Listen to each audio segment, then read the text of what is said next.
Hello and welcome to this video from the Ode to Light Academy. Today we're going to be looking at the DJI Studio app. I'm going to be using this on a Mac. You can use this on a Windows device as well. And to start off with, we've got this home screen. There's some previous projects that I've worked on as well in here, but I'm going to go click on to Create Project. We have the interface, which looks like quite a normal video editing interface in some regards. We've got an import window over here. We have a section in the middle which will become our viewer slug, and then down the bottom we have what will become our timeline. I'm going to start by importing some files I've got ready to use on this. So I'm going to go to Import File, and then the one I'm going to use is this one here. And I'm going to click Open, and it's going to import that file into the DJI Studio.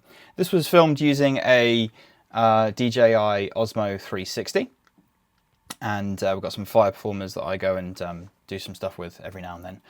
So in order to do some editing on it, I'm going to need to drag the video file that I want to edit down into the timeline at the bottom.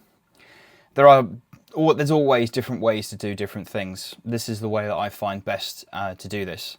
So within our viewing slug here, we have the ability to drag around our view so we can have a look all the way through 360 degrees. This particular person lighting the fans here is the attention that I'm wanting to lock into. I'm not quite at the point where I actually want to start the video yet, so what I can do is I can move the playhead along by clicking and dragging along. So I'm going to start there. That looks like a good place to start. And what I'm going to do is I'm going to split at the point that the play header is.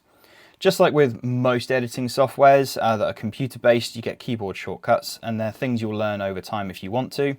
I tend to learn a few of them just to speed up my process. The most important ones we're going to cover here today are the split, which is Command K on a Mac, which if I push that Command K, it will split the timeline into two pieces. I'm actually going to get rid of that previous one just by selecting it and hitting the delete key on my keyboard. You'll notice that it shunted the rest of the clips to the beginning of the timeline, which is very useful. What I'm also going to do at this point in time is I'm going to add a keyframe.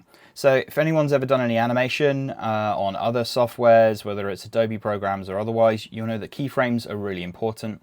When editing 360 footage, keyframes are really important, because what you are doing is you're telling the camera when you export, or when you're telling the software when you export the footage, this is the bit I want you to be looking at. So I've got this first angle that I want to see here. One thing I can do is I can also scroll in to the scene to make it a bit closer. And then I'm going to push the K key on my keyboard, or I can come down here and click Add Keyframe. It just makes life a lot easier if you can add that keyframe on the keyboard as we work along the timeline. Just like in a lot of video editing softwares, the spacebar helps us to continue playing and stop playing, so I can push the spacebar there. This footage does have sound originally, but I've decided to edit with the sound off. And what I want to do is I want to track this person. So as I kind of, they've stood up and started to move away to where they want to perform, I've clicked and dragged into keeping them in the center of the frame, and I'm going to add a new keyframe with the K key. And again, add a keyframe. And again, add a keyframe. Add a keyframe.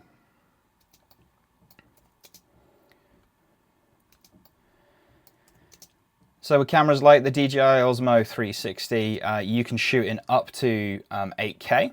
Personally, I prefer to shoot all my videos in 4K, 100 frames a second. That gives me the possibility, if I want to slow right down to 25% speed if I want to do some slow motion with it, which helps give that flexibility because you've got the frame count in order to do it. You can shoot 8K at 50 frames a second on this particular camera, but I prefer to work in 4K. My main argument with that is that most people's viewing devices, they're not necessarily going to be viewing this on a 4K cinematic TV or projector. They're going to be viewing it on their smartphone, which, although it has a really high quality screen, you're kind of overkilling by using 8K, is my personal belief. So we're going to continue. They're doing their performance, which I can then move around with. What I tend to use is the camera on its selfie stick, the one that comes with the camera kit. And what I like to do is move around the subject as they're doing their performance. I tend to put it into quite a high position.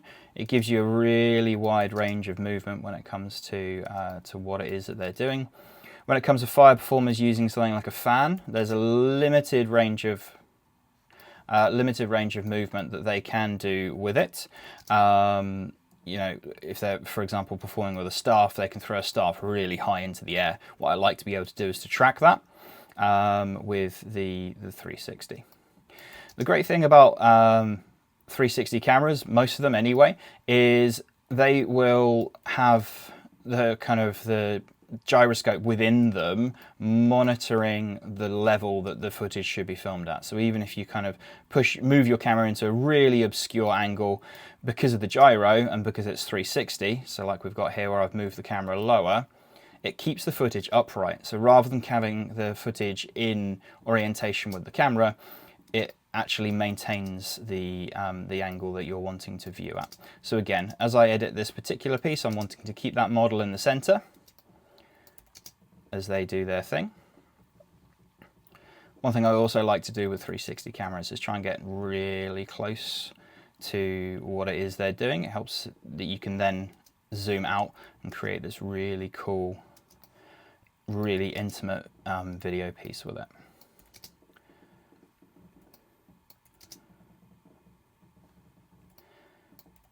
Cool. So we're going along now. I've nearly added all the keyframes I want for this, and then that's the end of the clip. What I do tend to do is I tend to add a final keyframe so that the video has a point to finish at. You can do other fancy things with it over here, so you can roll within the angle that you're at. You can tilt, you can zoom in and out and things like that. Really good practice. I'm then going to take the the playhead back to the beginning of the clip, and then I can play it through, and then we can see by the footage moving with the keyframes that I set out, we can see exactly how smooth what it is we were trying to make has been made.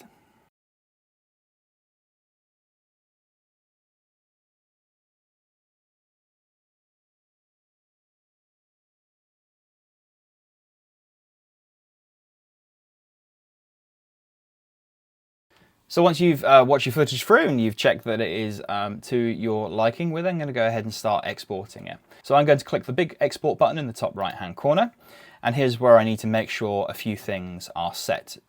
Like I said before, in order to give myself that flexibility, I like to make sure that the frame rate is up as high as I can go, 100 frames a second. It gives me that flexibility to go down to 25% speed and still maintain a really nice kind of crisp video in order to work with. I'm going to export the full timeline. I want it to go into a single clip. I'm going to keep that at 4K. Depending on what you shot your video at, depends on what you can export in. 4K is the highest I can export this because that's the highest I filmed it in. So I'm going to go with 4K. I'm going to check the destination that it's heading to. So in this example, it was about to head to wherever I saved my last project, and that's not where I want this to go to. So I'm going to go to where I want this to go to, which is this one here. I always create a new folder inside that. I call it edits, so I keep them nice and separate. By default, DJI Studio will try and name the file whatever the date is today. So I'm doing this on June 25th, and then it'll add a clip in brackets. I'm going to change that. So I'm actually going to change this to, I'm going to call this Fire Fans, because that's what they were using. In terms of what I export it as, I'm going to export it as a normal video because I want the footage itself to follow the keyframes that I set out. If I was exporting this for a panoramic view, I can take the panoramic video mode.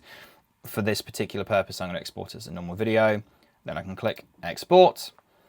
And then up here in the export tasks, it will show you how much of it is done. And then when it's finished, it makes a nice little jingly noise. So that was a quick introduction to the DJI Studio. There's a lot more functions that are available inside of it. A lot of those things I do in other editing softwares such as Adobe Premiere Pro. So thanks for watching. Please remember to like and subscribe if you've liked what you've seen today, and also leave a comment in the bottom. Thanks for watching.